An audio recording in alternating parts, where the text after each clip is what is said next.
Hello guys, welcome back to my channel. I'm Masindunke and it has been a while sijakuwa on camera, but guys, I'm back with strong.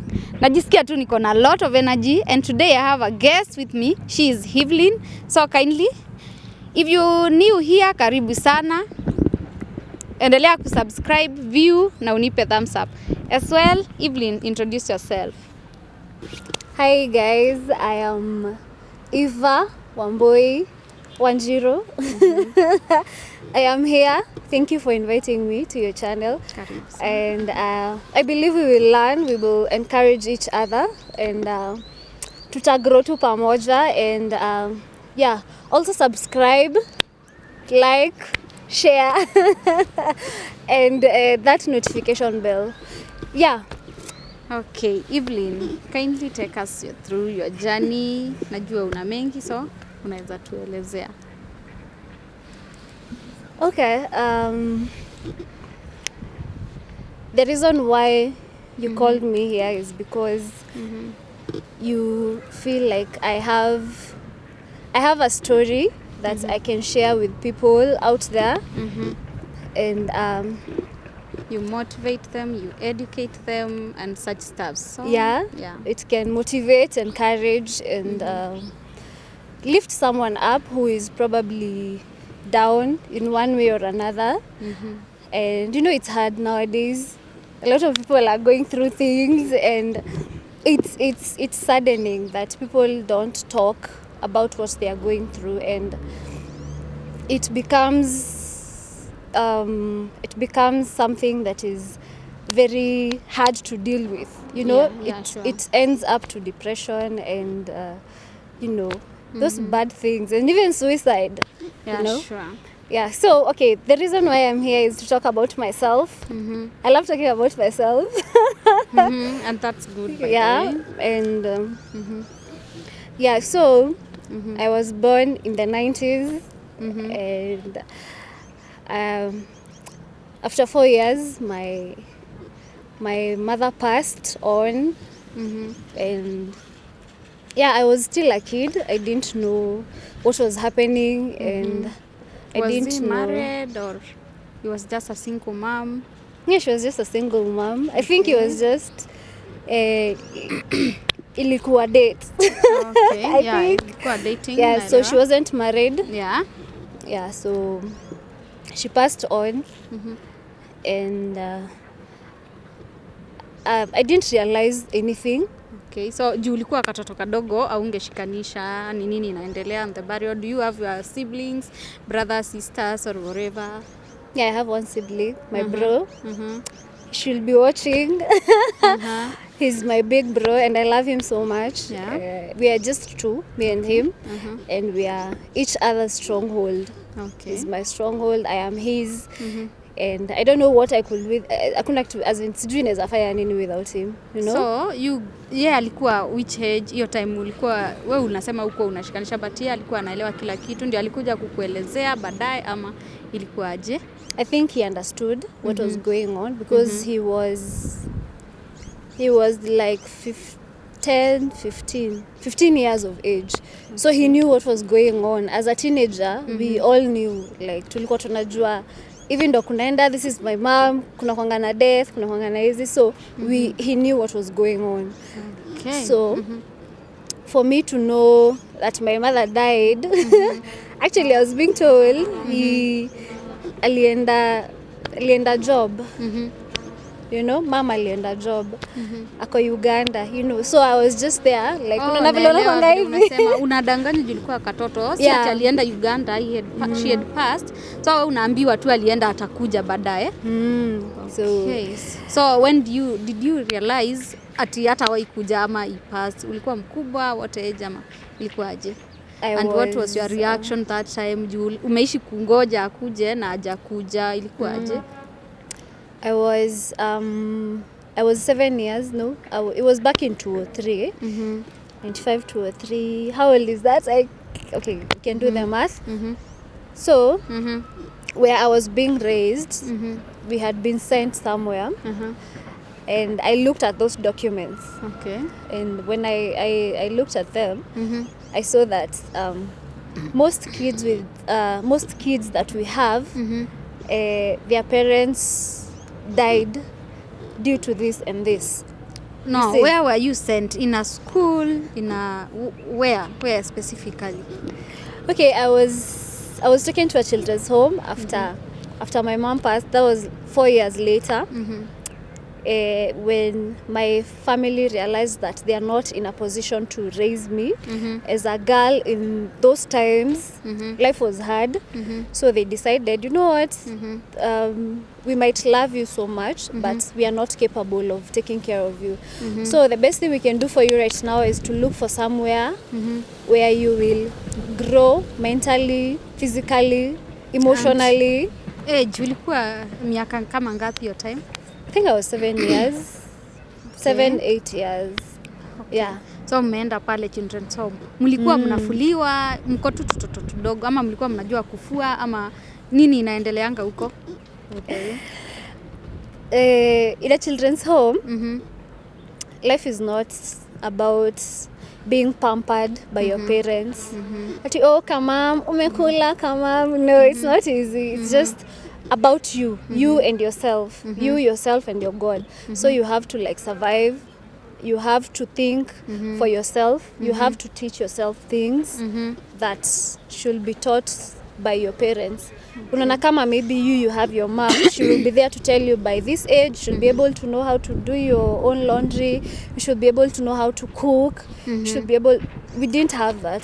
So it was when ulifika pale, kesho yake ni wewe uamke na ujifulie na ujifanyie kila kitu, ujitandikie kitanda and such stuff. Ama kuna mtu alikuwa anakuja anawatandikia, anawaguide ama Okay. No, it was you like wewe of course, yeah. Of course the first day utapewa, you know, orientation. Unaambiwa this is your bed, this is where you go to shower, this is where you do your laundry, this is where, and then after like 2 weeks you're already introduced to chores. Like you have your duty, you have to wake up at 5, you unaosha kama maybe uko na nguo za kufua, you have to do your laundry because ulikuwa napewa pano ungekuwa na nguo chafu. Uko 7 years old. Yeah, you have to know everything by that age.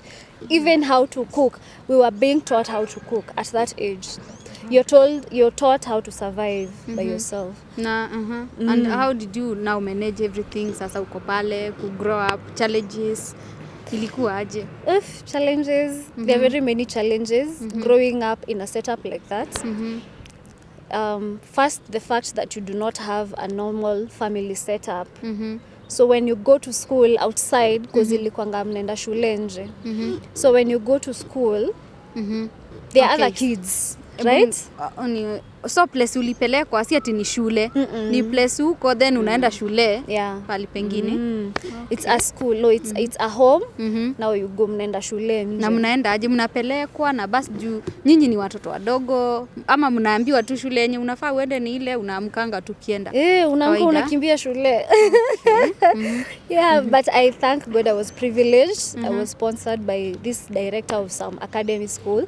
So basi ilikuwa inatukujia. Okay. So ilikuanga when you go to school and you hear other kids talking about their mom, their dads, and lunchtime maybe wanaletewa and you're just there. You're not waiting for your mom to come for you. You're not waiting ati I'm going home to my mom.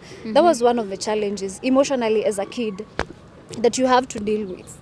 You know, you have to deal with that. But you know, having friends at that age who will understand when where you're coming from, and will be like, you know, some kids would be like, Ati, Apanangi, stop talking about your moms. You know, Eva doesn't have a mom, and I'm like, stop it. You know? Okay. I'm okay at that. Saizo mimi nilikuanga fine, but ukirudi huko home. Una feel apana manze. I wish I could call someone mom. I wish I could come home and tell my mom that leo kuliko hivi shule. But unajua we used to get home, unapata duty imekungojea. You have to clean. Unakatakata maybe skuma. Mlikuwa kama watoto wangapi pale? We were 50. 50 girls. Ilikuwa girls only. Nikaenda dormitory, mmetengenezewa vitanda. It was a really beautiful home, by the way. Okay. It was convent ya nuns. Okay. So it was very beautiful. We had a garden, we had swings, we had Everything. you know, everything, a That- playground. But what we did not have is that emotional support from that mother, you know. When you have your mom, even right now at this age, ukifeel ni kama you're sad, who is the first person you call? Someone, It's your mom, to right? console you. Because she'll be there and tell you, mama, let me tell you, things will be okay. You see, she's your, like, she's unimse hata wai kuacha. Na mlikuwa na brother. Oh, umesema si haikuwa na nini boys there. So where was your brother then? Mlipatana aje ama mlikuwa kuna time mnapewa midterm, mnaenda mnasalimia kina shosho, kina uncles, mnapata na brother kama? It was my bro alibaki home because he's a man. I mean, mwanaume ni kusurvive, right? So my bro alibaki home. Me tulikuwa tunapatana in December mostly because ndo tulikuwa tunaambiwa go home 2 weeks, know your relatives and then come back. Because now at that time you're not under your family. You have that home has an obligation. You are their responsibility. You have gone to the court. They have sworn To have you. English go. Okay. Haina shida. Yeah, They have sworn to have you for nani ukifikisha miaka 18 sasa unaenda sasa una nini? Yeah, but basically it's supposed to be until umefika ile point you can take care of yourself, because even at 18 years you're not, sidhani mtu ako able kutafuta job because sasa umemaliza form 4, you still need college, you still need, kama ni biz you need capital, so unaona bado hujajisimamilia. So I feel like ilikuwa inafaa ukifika ile point yenye umejisimamisha and now you're ready to live on your own. That is when they were like, okay, now we can release you, go live by yourself. Now what about your other relatives, kina uncles, how were they taking it? Kama wako walikuwa wanaichukulia aje your shush ako alikuwa very comfortable ama alikuwa ana feel vibaya uko pale ama how was it? My grandmother cried after she took me there. She did not want to take me there because okay, it was, unajua inaitangwa niseme aje, like kuna ile lazima na kuna ile imesababisha situation. Like situation, I want to be with you but I cannot be with you right now. Mi mwenyewe sometimes we're simply sleeping hungry. So me, I'm already old, right? I have lived my life. So you're still young. So let me do this for you. I am doing this for you. I'm not doing this for myself. Ati nibaki huku. No. She actually, you know, she tells me that day, alifikatao. And she's like, no, me, I'm going back to pick her. I cannot. I'm crying. She was crying in town. And she said, me, I'm going back to take my kid. And she said, let me go home. And then ataomba, she will pray and she will decide. Kama asubuhi bado atakuwa na feel ile urge ya kunichukua, she will come in the morning at 6. Nimekujia hiva tuende tukakule shida na yeye. But that morning she was at peace. And she felt like it is the right place for me, of which I appreciate, because I can't say if I lived at home at that time ningekuwa msee mwenye niko saa hizi. Maybe hata singekuwa naongea Kizungu. Ningekuwa naongea lugha zingine zile za nisa, you know. So my grandmother was fine. She became fine after she prayed about it. The spirit led her to tell, alimwambia tu, she's fine, she's comfortable, don't stress. But she used to come to visit, alikuwa anakuja kuvisit every other Sunday. Every Sunday anakuja, na alikuwa ananiletea mandizi. So they were allowed anyhow ama any weekends peke yake tu alikuwa analauiwa kuja? No, any day. If you feel like you want to come and see your kid, you can come visit them, because the whole purpose of us being there, it's not being separated from your relatives. It's you having a life that you cannot get at home. So they will allow the relatives to come, visit us, talk to us. Hata ukiwa shule, my grandma, she used to come to school. Niko shule, niko class, nasikanga tu unaitwa na shosho yako. I used to get so happy. My uncles were fine, because I can't say that they would have allowed it if they were in a position to raise me at that time. So they were fine. So na kuna challenges zingine ulipatana nazo pale? kunazo? There are very many challenges. Zizo alafu pia pale unajua we ni msichana. Kuna hiyo kama tunaita kuna hiyo time unafikanga you start ama mlikuwa mnaongeleshwa ama ilikuwa aje? We used to get a lot of visitors who will come and talk to us and tell us, you know, ile counseling. Sometimes tulikuwa tunafeel like, hapana, this is too much, man. It's too much. Hiyo kukuja kushinda wakikuja. Wengine wanakuja wanaanza kuwapatia lecture, but I feel like hiyo lecture tulikuwa tunapewa that time, it has helped me right now cause nafikirianga wase walikuwa nakam kutuongelesha. Vitu walikuwa wanasema, there are things that are happening right now. So if we did not have that someone to come, especially in mental illness, we're living in such a setup, hauna ule mse, as I said, you don't have your mom to go and tell her, mom, nasikia naumwa na kichwa, nasikia naumwa na tumbo, sisiki kukula leo. If you said, uko ungesema sisiki kukula, walikuwa wanachukua food yako wanapatia mse mwingine. Yeah, because they cannot throw that food away. Unaona? So wanapea mse mwingine. The next morning, if you feel like ilikuanga tu una survival for the fittest. Unaona? Okay, yeah. So kulikuwa nao wase wanakam kutuongelesha, kutuambia, you know, we love you, we are your family, showing us that there are people you can talk to, you know, despite this lady who used to come like every Saturday, she used to come and bring us snacks, sweets, clothes. She was really sweet. In fact, she should be watching this. We used to call her Auntie Eunice, and she used to come and bring us a lot of things. She was our mother. Okay. Hata saizi mimi mpigia simu because she used to come anaongelesha individual. Anakuja anakuita anakuuliza, how are you doing? How is school? No, because the nuns who were raising us did not have time for everyone. 50 girls, naelewa. 1 to 50, nun moja na 50 girls is not easy. Okay. So akuanga na ile time ya kwenda kwa individual. So that lady used to come, talk to every individual and you know, show them that I am here, you can talk to me. Something that you cannot talk to the nuns about. If you're comfortable here, how is life? You know, what do you need? How are you feeling right now? Do you need anything, you know? Yeah. So she used to be, I can't say that kulikuwa na challenges yani mob ama yenye unge overcome, ulikuwa unaongea tu na inakutoka. Ulikuwa unaongea inakutoka, but some of the challenges ile yenye ilikuwa hard kutoka ni kama sasa kurelate na older people. You know, like you are all peers, tulikuanga the same age. So we grew up relating with each other rather than also relating with, you know, parental figures. So we did not have a chance to connect with older people. Even right now, it's very hard for me to connect with, like if I met your mom right now, it will be very hard for me to kind of connect with them. But after some time, we will talk and we will connect. But ile tu una meet mse, mama ya mtu, baba ya mtu, and you like instantly mmesha connect, mmesha ongea. So what you're saying is, unajua kuna mtu ako pale nyumbani ako na mtoto, maybe ana parents, huyo mtoto ni shosho ama ni uncle na awezani na yeye. So unasema it's good apeleke ule mtoto wake in such an environment, ina any hizo challenges zenye zinaweza mfanya asisurvive. It's better ampeleke pale than ashinde naye pale akose kusoma, ama unaweza waambia aje?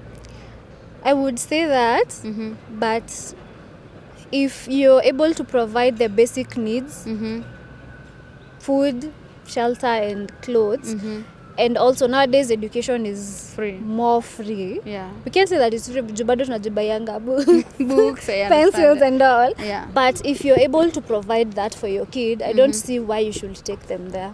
Because uko inakuanga ya wale wase, like hauna option ingine, you know, mnalala njaa, nguo ni hard kupata. Unaona? Hiyo ndio ile situation inaweza kuambia yenyewe peleka mtu yuko. Because atasoma education, atasoma very good, food plenty. So pale umesema mlikuwa hiyo place mlikuwa mnaishi, mlikuwa mnaenda shule outside. So umemaliza primary school, umemaliza secondary, ni wao bado alikulipia fee hiyo nini ilikuwa na wateke sa family? No, as I said, I was privileged to be sponsored by a director wa shule. Ilikuwa inaitwa Camrose Academy. So alitu sponsor, alisema I will need 4 girls, and I think I was just lucky. Wow. And also masomo, unajua kama wewe ni chopi lazima. Acha ni brag kidogo, mimi ni chopi. Yeah. So nikachukuliwa. So huyo director alikuwa analipia everything from the uniform to hizi school trips, swimo, like unaona tuenda group of schools, hizo vitu zote. Everything, I had everything. Okay, from form 1 to form 4? No, from the whole of primary school, and then after they paid my form 1 in my form 2, and then now my family decided someone else needs that place than I need, because now walikuwa wamefika place wanaweza ni support, so they decided to pull me out and said, you know what, we will now take care of you from now on. You don't have to go back there. So sasa wakakuchukua, ulikuwa unaishi na shosho yako ama uncle yako ama my grandma? Okay. So huyo ndiye alikusomesha from form 2 ama ni form 1 mpaka form 4 and the campus? Yeah, my uncle, uncle is the one who paid my school fees from form 2 to campus. Okay. Yeah. Na kulikuwa na any other challenges ulikuwa unapitia vile umemalizana na hao sponsors, uko na uncle yako, ama ilikuwa tu soft life, ilikuwa tu sawa? Yeah, in fact it was very hard to connect with my family. After huko nilikuwa nishazoea life. You know, we are told that I think I was telling you before that brain wanga inacha ku develop mostly at 21 22ish. Yeah. So me I'm at 18, imebakisha like 3 years. So the better part of my life nimespend na that other family. Yeah. So you're transforming from that to this normal family setup where you're not sleeping in a dormitory and you don't have duties. Sometimes the first days nilikuwa naamka 5 and my grandma is like, unaenda wapi? Oraveko. Namwambia nimeenda kuosha vyombo. Ananiambia lala, because it was a routine. I was used to that routine. So it was very hard for me to from that transition from that setup to this setup. It was a challenge for me, but I got used to it. Other challenge was I did not connect with my brother because nilipata ame grow up. You know, I'm at 18, so he's around 25, 28-ish. So at that point, amesha grow, amesha pata mabeshte, personality yake imeshaji establish. So mine and his personality hazikuwa zina connect. So ilikuwa hard for me to talk to him. You know how close you can be with your brother. Yeah. We were not that close. We were not even friends, you see. So I really struggled. Hata him, he used to struggle with me. Akikuja kuniambia, Wambo, sasa anaona ni kama hapana, I should not be telling you this, you know. He did not know what to tell me and how to tell me because we did not grow up together. Up to date ama sahi msha connect? Sahi tumeconnect. Tumekaka, so we've connected. Okay. Yeah. Na what do your shoes tell you? Sasa umetoka kule uko na yana furahiyanga ama? She's very happy. She's very happy living with her. And she's usually like, I know I did the right thing. I know hiyo ni kitu sitawahi regret. No. Okay, yeah. So she's very happy with the fact that I live with her. And namsaidia kazi, you know. Bado hata ukipata tu pesa usimsahau. I mean, that is the first person I will buy her the whole world if it was possible. Okay. She's my life, like she's my life. As well as your uncle. My uncle, my brother, my grandma, they are my life. Ingekuwa possible mimi niuze tu hii Kenya niwaambie sasa nyie endeni. This is for us. I will do that. Okay, wow. Yeah. Wow. Thank you, Evelyn, for sharing your story. I believe it has given people hope. Unajua kuna mtu wako pale nje akiona atasikia amekuwa encouraged. So thank you so much. May God bless you. Amen. As well, my viewers, thank you for watching. Don't forget to hit that notification bell. Keep subscribing. Tutaonana tena. So guys, keep tuned. Bye.